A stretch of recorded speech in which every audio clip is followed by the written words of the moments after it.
ಎಷ್ಟು ಎಕರೆ ಇದು? 50 ಎಕರೆ. ಟೋಟ್ಲ್ 50 ಎಕರೆನ ಇದು? 50 ಎಕರೆ. ಏನೇನಿದ್ದಿಲ್ಲಿ ಒಳಗಡೆ? ರಾಗಿ, ರಾಗಿ, ಜೋಳ, ಆಲೂಗಡ್ಡೆ, ಶ್ರೀಗಂಧ, ಹುಣಸೆ ಗಿಡ ಮತ್ತು ಇತರ ಮರಗಳಿಗ.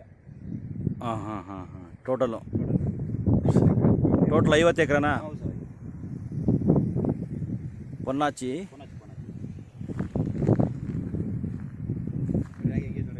ಹಾಂ, ರಾಗಿ ತುಂಬ ಚೆನ್ನಾಗಿದೆ. ಹಾಂ ಹಾಂ. ಶ್ರೀಗಂಧನೂ ಇದೆ ಇಲ್ಲಿ? ಸರಿ ಸರಿ ಸರಿ ಸರಿ ಸರಿ ಸರಿ. 400-500 ಸಸಿ ಹುಣಸೆ ಇದೆಯಾ? ಸರಿ ಸರಿ ಸರಿ.